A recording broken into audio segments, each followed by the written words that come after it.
Hey guys, just a little bit of a different video today. Checked on the greenhouse, checked on the garden beds, everything's doing good, but I'm sure there's only so many teeny tiny germinating seeds that you can really appreciate, so I thought I'd show you the bees instead. They're doing pretty good. Both hives survived the winter, so that's always nice. We always end up ordering a package of bees anyway, so we will expand the honey operation back up to multiple hives. We've got 2 that survived this year, and I think we have 2 more on the way. They're doing good. Happy buzzy bees. Have a good one, guys. Bye. Hey guys, it is March 9th, and in the greenhouse today we did hit an official over 100-degree temp in the greenhouse today, and Neil actually got me it's a smart sensor. It's a sensor push. It detects fluctuations in temperature and humidity, and it's going to broadcast those, push them to me wirelessly or Bluetooth, whichever he set up. I don't know. Here again, he makes magic, and I just whatever. But anyway, so I finally feel confident to go ahead and start my tomato seeds. I'm going to start them out here. I've got quite a few variety that we're going to try this year.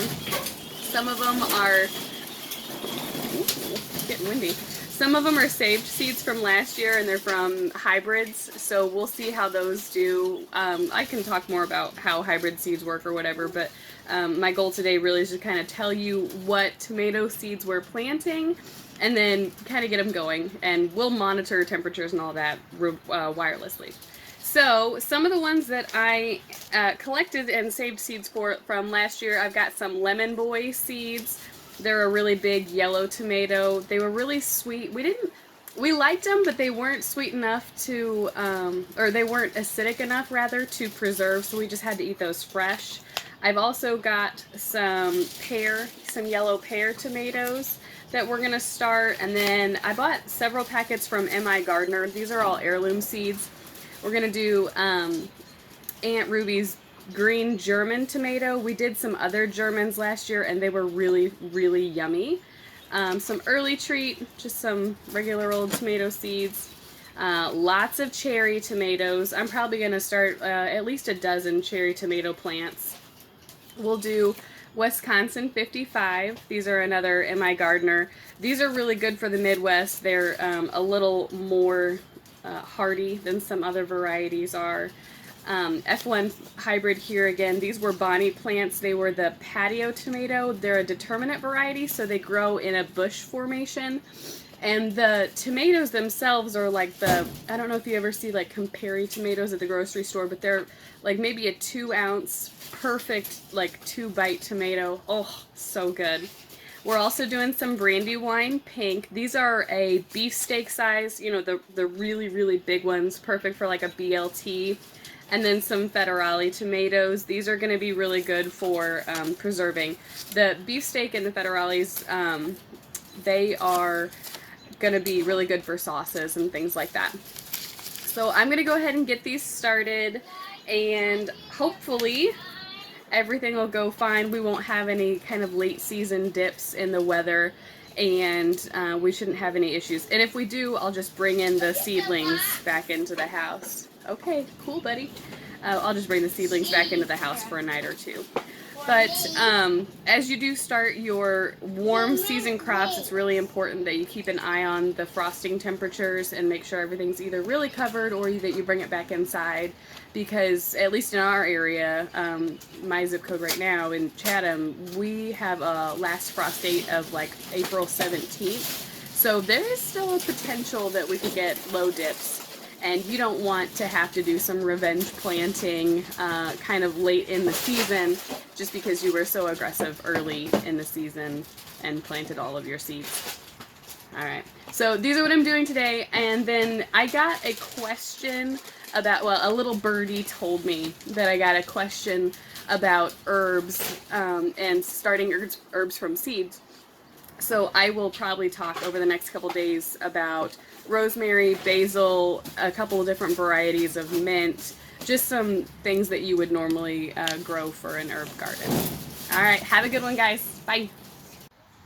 Hey guys, early morning video today. We had quite a storm here yesterday, and I always like to come out nice and early to check on the greenhouse, of course, because, you know, it's a structure out in the middle of nowhere and it's mostly made of glass and plastic. So you want to check that out. Everything here seems to be fine. I did check my raised beds because I have a lot of little baby seedlings out there. I want to make sure they didn't get drowned or, you know, sticks didn't fall on them, all that type of stuff. I am seeing a good amount of germination here still. This is the third sowing of seedlings. We got, oh, lots of cute stuff here. My basil's coming up. Ooh, yay, basil's coming. I think that one's my calendula. There will be a couple things that take a long time. Are you okay? Just relax. There will be a lot of herbs that take a long time, and this is a question that I got. So rosemary and chamomile specifically. Rosemary first. I've got one that I have been, this guy is one that I brought in to overwinter. So rosemary is a Mediterranean plant. It's a Mediterranean herb, and it's actually in the evergreen family. And it likes a lot of moisture, but it doesn't want moisture necessarily at the roots. You have to think of the Mediterranean. It's a really humid environment, really warm. So I always like to put a plant as close to its natural habitat as possible. Like if you can, you know, if you have cactus, keep them dry, keep them warm, lots of sunlight. So you have to think about that when you're growing herbs, especially when you're starting seeds. So I've got some rosemary seeds here that I'm starting, and they take forever to come up from seed. And really, I should probably bring these back in the house because I know it's not going to stay warm enough in the greenhouse overnight for these seeds to germinate, at least not for a while. So your rosemary seeds, they want it to be nice and warm, nice and humid. They do need sunlight to germinate, so you don't want to sow them too deeply into your soil. And then they take a really long time to develop, which is actually why I try and keep my rosemary year over year. So I will bring them in the house. I kind of cut back the water a little bit, and then I just make sure they stay in a nice, warm, sunny spot. And they will go dormant because there's not actually enough sunlight to sustain them. But when you bend the stems, they should stay pliable. That means your plant is dormant but not dead. If it were to break off, there's no more hydration left in those stems, and it's probably a dead plant.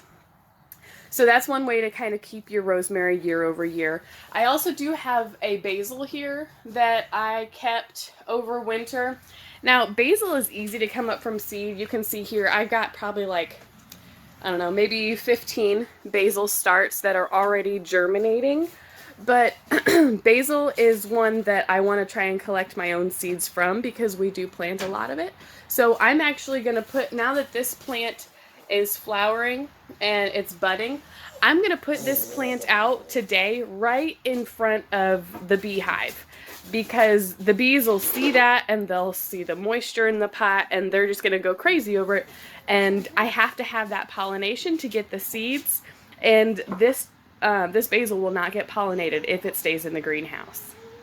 So definitely something to consider there when you are trying to either germinate your seeds or save your seeds. Sorry, I had to cut that video off. My little guy kind of fell. So we have, I'm going to go ahead and flip the camera around here. In the greenhouse, we've got, this is my spinach. I've got a lot of good spinach coming up. Lots of pea shoots are coming up. And then these are all radishes, all on this entire side. I've got peas right here that are all coming up that look pretty good, but then the rest is radishes. Got my radishes here, and this pot will actually go back outside, the red one will.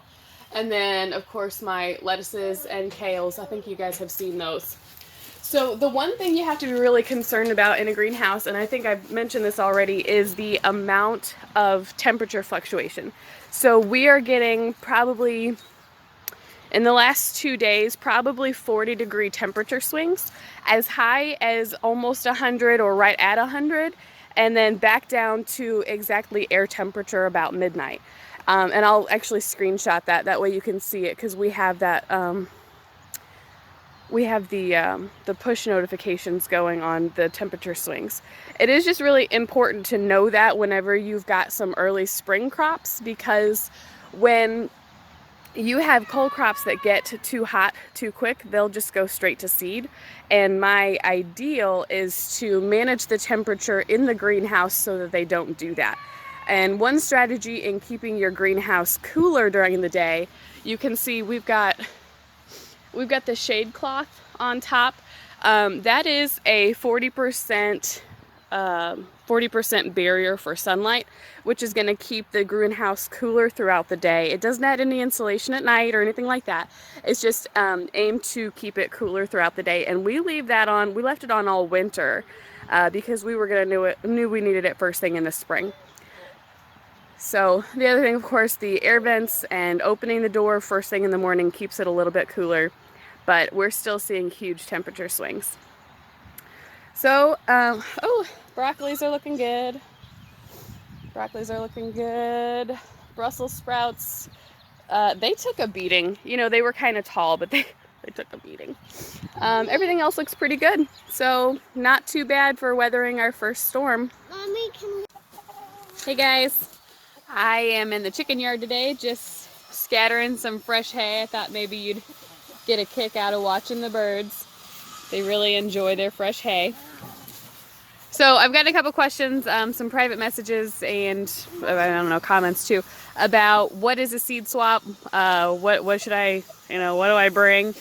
So a seed swap, if you're interested, really it's kind of the lost tradition of swapping seeds for things that other gardeners have or use or like, or maybe they have too much of.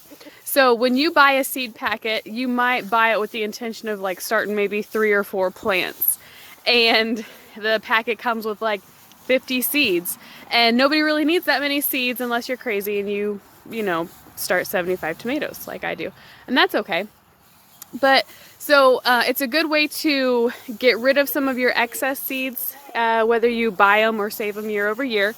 It's also a really great way to try new varieties. So seed packets really aren't that expensive, but if you aren't really hugely invested in gardening, like maybe you buy like 1 or 2 packets and then you start a couple plants and you have all these seeds.